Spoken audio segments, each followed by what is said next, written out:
안녕하십니까? 지산도원 TV입니다. 천년을 이어온 지혜와 오늘의 현실이 만나는 곳. 오늘부터 새로운 시리즈, 고전으로 읽는 현대 한국을 시작합니다. 첫 번째 시간, 우리는 주역의 첫 번째 괴, 바로 건괴를 통해 지금 이 시대를 읽어보려 합니다. 지산도원 TV 구독자님, 시청자님, 안녕하십니까? 지금 국내적으로도 그렇고 또 세계적으로도 굉장히 급격한 변화가 이루어지고 있습니다. 특히 작년 11월 미국의 트럼프가 대통령으로 당선된 이후에 이 세계 경제 질서 또 정치 질서가 정말 하루가 빠르게 변하고 있습니다. 이 상황에서 우리나라는 작년 12월 계엄 사태 이후 탄핵 이어지는 또 조기 대선으로 인해서 이재명 정권이 들어왔는데 그 이후에 지금 진행되는 것들이 너무 많은 여러 가지 사안들에 대해서 이재명 정부가 준비되지 않은 모습들을 보여서 많은 국민들이 이제 걱정을 하고 있습니다.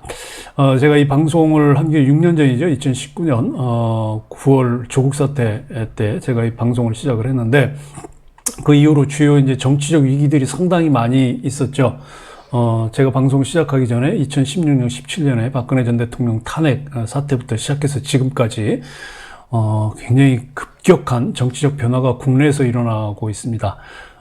그렇게 2017년에 그 탄핵으로 어부지리로 정권을 잡은 민주당과 이 문재인 정권, 그리고 이번에도 똑같이 탄핵으로 어부지리로 정권을 잡은 민주당과 이재명, 그러나 둘은 분명히 다릅니다.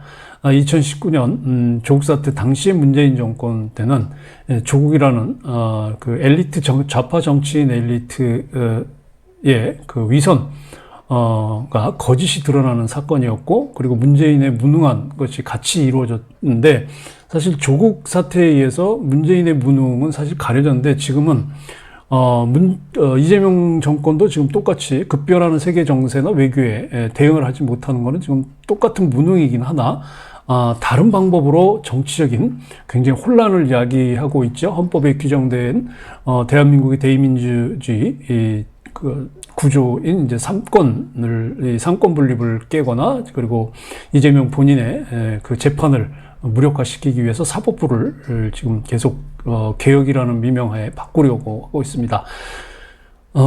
지금 특히 이제 미국과의 관세 협상과 관련해서 이재명 본인도 대통령이 되기 전에는 뭐 어떤 생각으로 되고 있는지 모르지만, 지금 미국의 관세 협상에 대해서 알려진 정보나 그리고 대통령실에서 이야기해 주는 것들이 너무 없어요.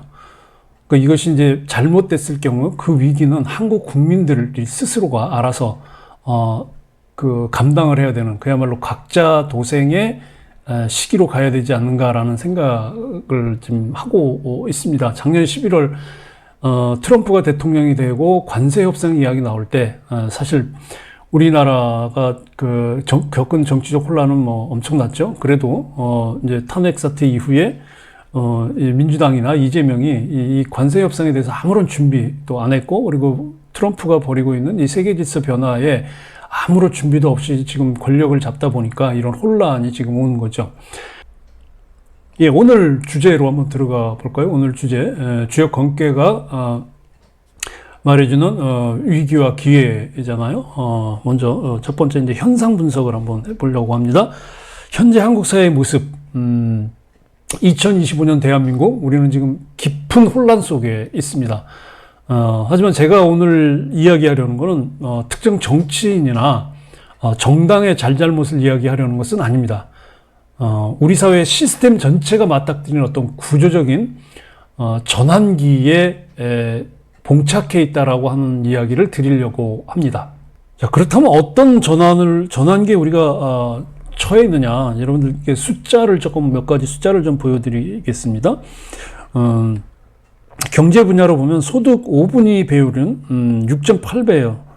소득 5분위, 그러니까 그 저소득층과 고소득층 간의 소득 5분위 배율이 OECD 평균의 5.4배가 되고, 청년의 그 체감 실업률이 23.7%이고 노인 빈곤율이 40.4%입니다. OECD 국가 중에서 1위를 차지하고 있고요. 사회 분야에서는 출산율이 0.72명으로 세계 최저입니다. 그리고 사회 갈등 지수도 OECD에서 2위에 있고, 사회적 신뢰도는 OECD 평균 41%, 중간 정도밖에 안 된다는 거죠. 그리고 정치적으로 보면 국회 법안 처리율이 34%입니다. 선진국의 평균 60%밖에 안 되는 거죠. 그러니까 국회의원들의 태만을 여기서 우리가 알 수 있겠죠. 그리고 정치 신뢰도는 19%입니다. 그러니까 국민들이 정치인이나 또는 정치 구조에 대한 신뢰도는 역대 최저고, 그리고 이제 여야의 극한 대립로 인해서 보여주는 정치적 갈등도 지금 가장 큰 문제이죠. 이 숫자들이 말하는 것은 명확합니다. 그러니까 경제적인 양극화, 뭐 사회적인 분열, 정치적 교착, 이건 어느 한 정권의 문제가 아니거든요. 그러니까 지난 30년 동안 누적되어 온 대한민국 정치, 경제, 사회 구조가 가지고 있는 이 시스템의 한계입니다. 1990년대부터 지금까지 보수든 진보든 모든 정부가 사실 비슷한 패턴을 반복을 했어요. 그러니까 집권 초기에는 이제 개혁을 약속합니다. 중반에는 또 기득권층의 저항에 부딪혀요. 그러다가 말기에는 또 레임덕에 빠져서 또 표류를 해요. 그리고 또 그 다음 정권이 들어서면 똑같은 사이클이 이 반복이 되는 거예요. 그러니까 이런 구조가 이루어지는 거죠. 그래서 한국 정치 순환 구조를 제가 그려봤더니 이렇게 나오는 거예요. 처음에는 개혁을 약속하고 기대를 해요. 이게 보수 진보 다 똑같습니다. 그러다가 기득권 저항이 갈등에 부딪히고, 그러다가 타협과 휴퇴해서 결국 레임덕과 국민의 실망을 불러오른. 자, 그렇다면 이런 일이 왜 반복될까요? 그래서 우리가 시스템을 바꾸지 않고 자꾸 사람만 바꾸려고 했기 때문이에요. 우리는 이제 시스템을 주목을 해야 됩니다.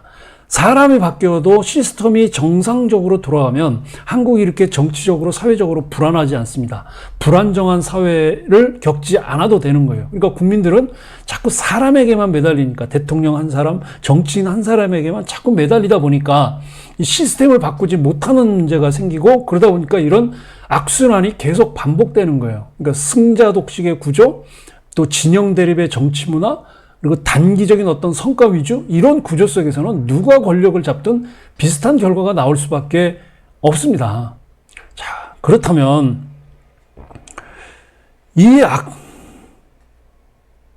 어떻게 이 악순환을 끊을 수 있을까? 이게 결국 문제가 되겠죠. 자, 이러한 지금 한국의 지금의 이제 문제를 놓고 우리가 고전해서 이 문제를 어떻게 해결할 수 있을지 지혜를 찾아보면, 오늘 주제대로 이제 주역의 건괴에서 보려고 합니다. 주역 건괴 64개 중에서 가장 먼저 나오는 괴죠. 중천건괴입니다. 그 주역의 첫 번째 괴인 이 건괴는, 건이 하늘이잖아요. 하늘을 상징해요. 그리고 이 괴를 보면 전부 6개의 효가 양효로 이루어져 있습니다. 그러니까 양의 기운이 6개가 쌓여있는 괴죠. 건괴의 괴사를 보면 건은 원형 이정이라고 시작을 합니다. 건은 원형이죠. 여기서 원은 시작입니다. 그리고 형은 발전입니다. 그리고 이는 결실이고 정은 올바름입니다. 그러니까 모든 변화는, 주역은 변화를 이야기하는 경전이잖아요. 그러니까 모든 위대한 변화는 이 4단계를 거치는 거예요.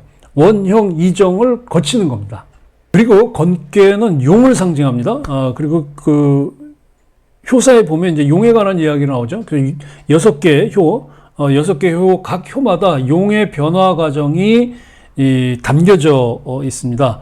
자, 그래서 초효부터 상효까지 6개의 효에 있는 효사의 핵심 내용을 이제 살펴보면서 이 6효를 6개의 효를 이제 해석을 하다 보면, 자, 초구에서는 잠룡물룡이라는 효사가 나옵니다. 이게 주역이라고 하는 경전은 우주와 그리고 인간의 인간사저에 대한 점술이면서 또 변화의 어떤 모습, 또 변화의 단계를 설명하는 철학이고 또 사회 발전의 법칙이잖아요. 거기서 가장 먼저 시작되는 게 바로 이제 초효입니다. 자, 초효에 보면 잠룡물룡이에요. 그러니까 잠겨 있는 용, 잠룡은 물속에 잠겨 있는 용, 드러나지 않은 용이거든요. 숨어 있는 용은 쓰지 말라. 그러니까 이 이야기는 뭐냐면 아직 때가 아니라는 얘기예요. 그러니까 용이 물속에서 모습을 드러내지 않은 것은 때가 되지 않았기 때문에 모습을 나타내지 않는 거거든요. 그럼 물속에서 뭘 하고 있겠어요? 힘을 기르고 준비를 하고 있는 거겠죠. 바로 이 초효가 이야기하는, 초효 효사가 이야기하는 건 때를 기다리면서 힘을 기르고 준비하라는 거야. 그러니까 성급한 행동을 하게 되면 오히려 해가 된다. 그러니까 이걸 이제 현대 우리 사회에 맞춰서 해석을 해본다면 개인으로 볼 때는 뭐 청년들 같은 경우는 뭐 학업을 준비하거나 학업을 열심히 하거나 또는 직업을 준비하는, 그리고 사회적으로 보면 이제 역량을 축적하는 그런 시기로 볼 수가 있습니다. 자, 그다음에 이제 두 번째 효, 구의효를 보면 혈룡재전, 이견대인이라고 나와 있습니다. 혈룡재전이에요. 용이 나타났는데 밭에 있어요. 그죠? 그래서 대인을 보면 이롭다는 뜻인데, 용이 드디어 물속에 있다, 밭에 나타난 거예요. 모습을 드러낸 거죠. 근데 아직 높이 날지는 못해요.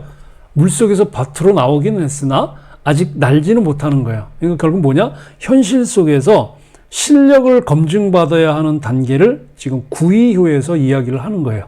이걸 이제 현대적으로 우리가 적용을 해서 해석을 해본다면, 어떤 것을 하기 위한 실천 또는 이제 실험의 시기로서 이 작은 것들을 쌓아가는, 그래서 작은 것에서 성공을 쌓아가는 이 시기를 말하는 것이 바로 이제 두 번째 구의효가 되겠습니다. 자, 그 다음에 이제 세 번째 구삼효는 군자 종일 건건 석척약 하면 이어 무구라라고 나왔죠. 그래서 이 얘기는 군자 종일 건건, 여기 지금 앞에 여기 있죠. 군자 종일 건건은 군자가 종일토록 건건한다는 거는 힘쓴다는 거냐, 힘쓰고 힘쓴다는 거예요. 그러니까 군자가 종일토록 힘쓰고 힘쓴다는 거는 약간 위험한 단계이거든요. 그러니까 노력은 굉장히 많이 하지만, 그리고 어느 정도 성취는 했지만 완전하지 않은 상태예요. 그래서 방심하면 무너질 수 있다는 거예요. 그래서 석척약, 밤이 돼서 자기의 이 수고한 것들을 생각해 보면 위태로울 수 있으나 무구해요. 그래도 허물은 없다. 왜? 열심히 했으니까. 그리고 성급하게 나서지만 않으면 노력한 것이 무너지지는 않는다는 거예요. 이 얘기는 결국 방심하면 무너질 수 있으니 경계하고 또 경계해라. 이걸 이제 현대적인 의미로 해석을 한다면 어떤 임계점에 다다른 걸로 우리가 해석을 할 수 있거든요. 그러니까 사회 구조로 보면 이게 지속 가능한 시스템으로 만들기 위한 그 시기를 구삼으로 보는 거예요. 구삼효. 그러니까 초효에서는 물속에 있었고, 구의효에서는 이제 물속에서 밭으로 나왔고, 이제 구삼효에서는 하늘도 아니고 땅도 아닌 상태에 있는 거예요. 그러니까 하늘과 땅 사이에 있는 용이야. 그러니까 군자 종일 건건이라는 표현을 한 거거든요. 그러니까 열심히 노력을 하는 거예요. 종일토록 애쓰고 하는 거예요. 그런데 이게 완전한 성취로 가는 단계가 아니기 때문에 위험한 단계라고 이야기를 하는 거죠. 그러니까 방심하면 무너지는 거예요.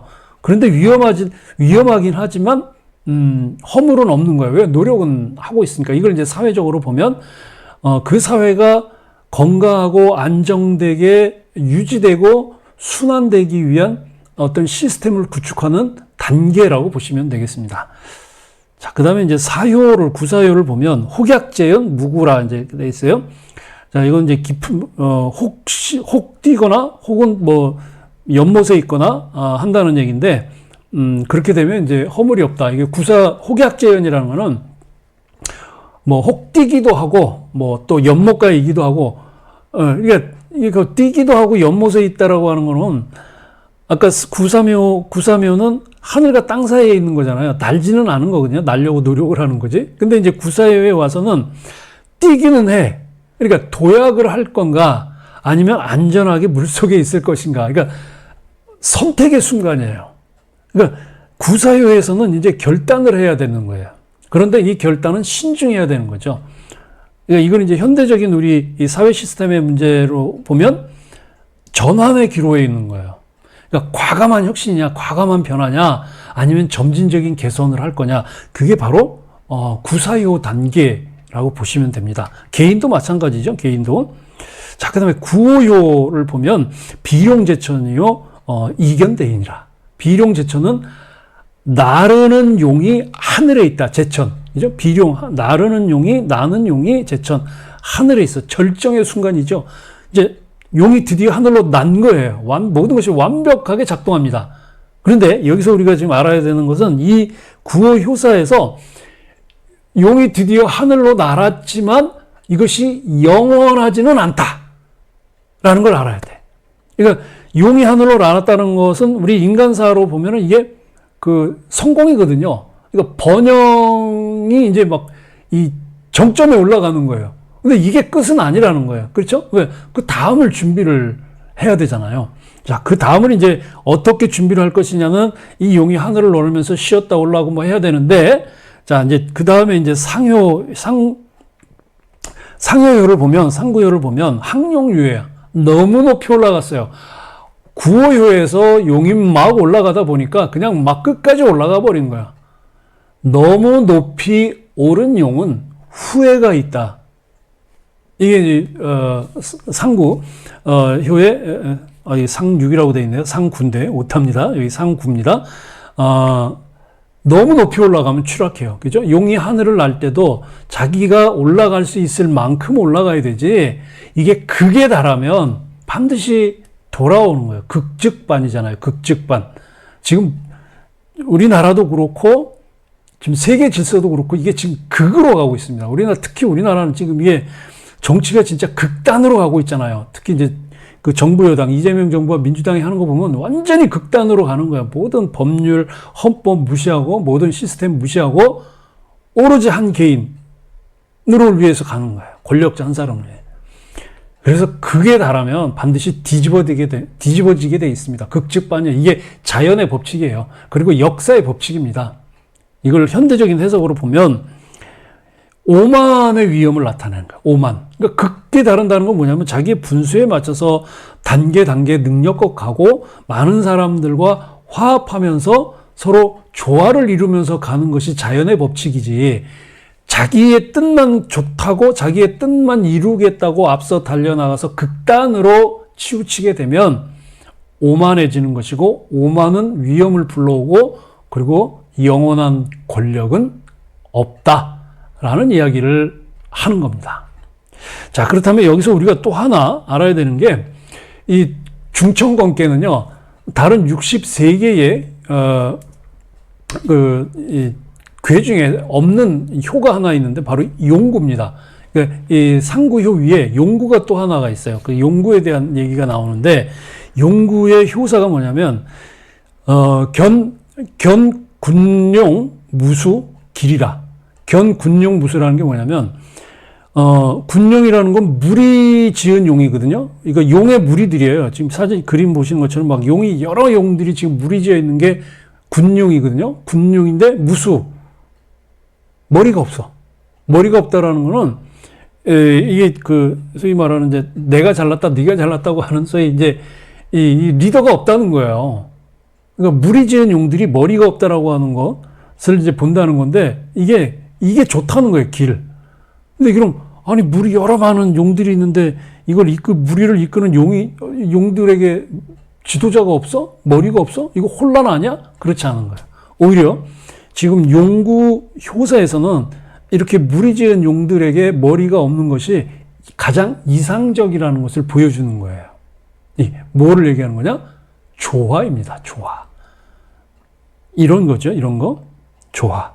자, 원탁에 앉아서 사람들이 이야기하는데 한 사람이 자기 주장으로 강력하게 자기 주장만 관철하려고 하는 사람이 없다는 거예요. 이 원탁에 앉아서 자기의 의견을 충분히 내놓고 사람들의 의견을 들어보면서 서로의 의견을 조율하는 과정. 그러니까 누구 하나가 독재하지 않는다는 거예요. 견군용 무수라는 건 독재자가 없다는 거야. 모두가 자기 역할을 하면서 조화를 이룬다는 거예요. 이게 바로 수평적 리더십이에요. 정치로 보면 협치의 정치이고 공생의 사회입니다. 이 건계가 우리에게 전하는 궁극적인 사실 메시지는 이 용구에 있어요. 견군용 무수 길이에요.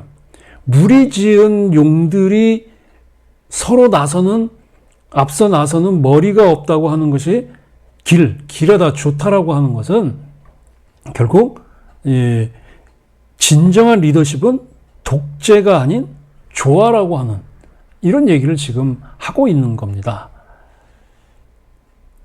자, 그럼 세 번째로 그럼 우리는 어떤 실천적인 대안을 할 수 있을까? 이걸 한국 사회에 한번 적용을 해보면요. 자, 한국 사람 우리 국회가 있고 뭐 여러 가지 우리 행정기관들이 많고 뭐 사회가 돌아갑니다.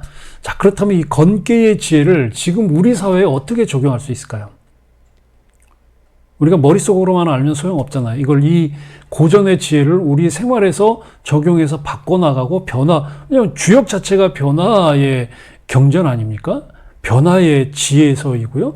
자, 그럼 우리는 지금 이 주역 건계의 6개 효 중에서 어느 효에 있을까? 어느 효에?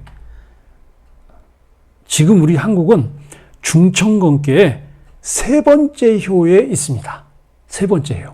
이 3번째 효는 지금 아까 보시는 것처럼 군자 종일 건건하면 석척약하면 려하고 무구다. 그러니까 군자가 하루 종일 힘쓰는데 저녁에 돌아봐서 저녁에 자기를 돌아보니 위태하기는 하나 허물은 없다라는 얘기잖아요. 그러니까 종일토록 하루 종일 힘쓰고 저녁에 경계하는 거거든요. 석척약 한다는 건 저녁에 경계해서 두려워하면 위태롭긴 해요. 약이라는 게 이제 두려워하는 거거든요. 려는 이제 위태로운 거예요. 이게 왜냐면 완전한 상태가 아닌 거거든. 그런데 그럼에도 불구하고 허물은 없다. 왜? 노력은 하니까. 자기 주제에 넘게 자기 분수에 넘는 행동을 하지 않으니까.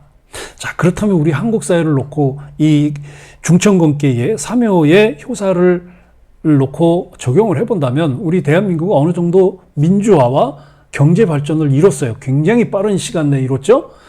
유럽 국가들이 200년, 300년 걸친, 400년 걸친 이 경제 발전과 정치 발전을 우리나라는 진짜 5, 60년 만에 압축 성장을 한 거예요. 근데 이게 완전하지 않은 거예요. 불안정한 균형 상태에 있는 것이 지금 우리 대한민국이에요. 이게 지금 막 문제가 계속 드러나는 거예요. 언제부터? 2017년부터 그런 거예요. 2017년 박근혜 대통령 탄핵부터 그동안 한국 사회가 정신없이 달려오면서 5, 60년 동안 쌓아왔던 이 압축적 근대화. 제가 쓴 이 공생적 국가론에서 대한민국의 가장 큰 문제가 뭐냐? 바로 이 압축적 근대화로 인해서 정치, 경제, 사회 모든 분야의 문제들이 지금 나오고 있다라고 제가 말씀을 거기 책에 그렇게 썼거든요. 그러니까 이걸 한마디로 얘기하면 불안정한 상태, 균형 상태예요. 안정이 안 되는 거예요. 그러면 이제 방심하면 추락하는 거죠. 그런데 노력하면 더 높이 올라갈 수도 있는 게 바로 이 지금 중천건계 3효의 상태예요. 우리는 지금 그 임계점에 올라와 있는 거예요. 분수에 맞게 우리의 능력대로 우리가 노력을 할 것이냐, 아니면 방심하고 아래로 떨어질 거냐. 자, 여기에 이제 우리 한국이 지금 중천건계 3효의 위치에 있다고 한다면, 자, 그럼 어떻게 우리가 실천을 할 수 있냐? 저는 3가지를 여러분들에게 말씀을 드리려고 합니다. 첫 번째는 시스템의 혁신이고, 두 번째는 참여와 수구의, 세 번째는 공생의 패러다임인데요. 이 건계가 이야기하는 지혜, 이 여섯 개의 각 효의 효사의 해석을 통해서 이 건계가 주는 지혜를 바탕으로 해서 이 3가지 실천 방향을 제가 생각을 했는데, 첫 번째, 시스템을 바꾸는 거예요. 사람이 아니라 대통령 뽑고 국회의원 잘 뽑는 게 문제가 아니라 시스템을 바꿔야 되는, 물론 사람이 바꿔야 시스템을 바꾸긴 하겠죠. 그런데 우리는 시스템을 너무 간과하고 있다는 거예요. 사람을 잘 뽑아야 시스템도 잘 만들어지겠죠. 그런데 우리는 비중을 자꾸 시스템의 변화보다는 사람의 비중이 많이 드는 거예요. 지금 87년 체제의 모순이 계속되고 있는 거예요. 그래서 제가 87년 체제가 종식되어야 된다고 말씀드리는 거예요. 바로 이게 시스템의 혁신이에요. 87년 체제, 이미 낡은 체제를 가지고 우리는 지금 엄청나게 변화하는 21세기 디지털 사회를 살아가고 있는 거예요.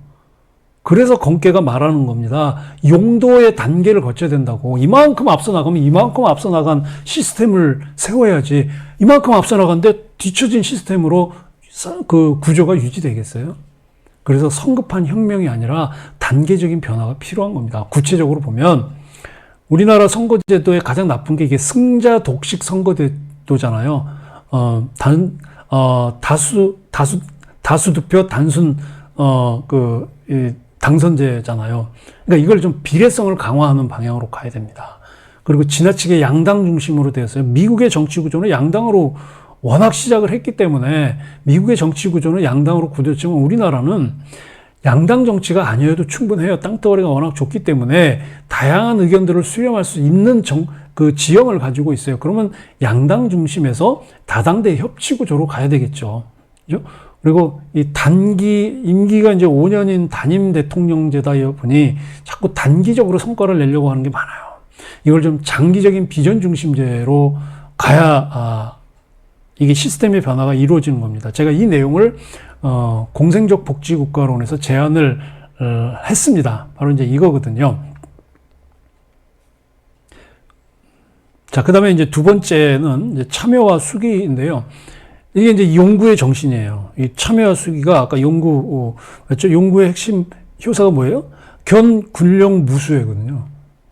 용들이 무리가 돼 있는데 머리가 없다는 거야. 그러니까 독재자가 없다는 거예요. 쉽게 말하면 막 자기 주장대로 끌려고 하는 독재가 없다는 거예요. 조화를 이룬다는 거거든. 모두가 주인이라는 거예요. 이건 공상이 아닙니다. 이미 세계 곳곳에서 실험하고 있는 수기 민주주의, 이게 바로 그 모델이에요. 그리고 캐나다에서 정착된 시민의회, 그리고 참여 거버넌스, 이런 것들이 견군령 무수예요. 뭐 우리는 뭐 신라시대 때 화백제도 같은 거인데 뭐 그대로 할 수는 없겠죠. 왜냐면 화백제도 자체가 이제 만장일치인데 뭐 그런 거와 같은 이 조화를 이루는 시스템 구조를 우리가 만들어야 된다는 거죠. 그 다음에 이제 세 번째가 공생의 패러다임이에요. 경쟁에서 공생으로 패러다임을 전환해야 됩니다. 건계의 중천건계의 6개의 효는 서로 대립하지 않아요. 전부 양효가 있다고 해서 힘 자랑하지 않습니다. 초효부터 상구까지, 초구부터 상구까지 각 단계에서 역할을 하고 이 6개 효가 조화를 이루어요. 그래야 이 중천건계가 조화를 이루어야 그 다음에 중직원, 수레둔, 산수몽 쭉 63개의 괴가 이어지게 되는 거거든요. 초구는 초구의 역할이 있고 또 구호는 구호대로 역할이 있고 상구는 상구의 역할이 있는 거예요. 우리 사회도 마찬가지거든요. 청년층, 노년층, 그리고 연령층으로 보면 그렇고요. 그 다음에 이제 또 지역별로 보면 뭐 수도권, 지방, 또 대기업, 중소기업, 모두 각자의 역할을 잘하는 이 공생이 이루어질 때 진정한 번영이 오는 겁니다.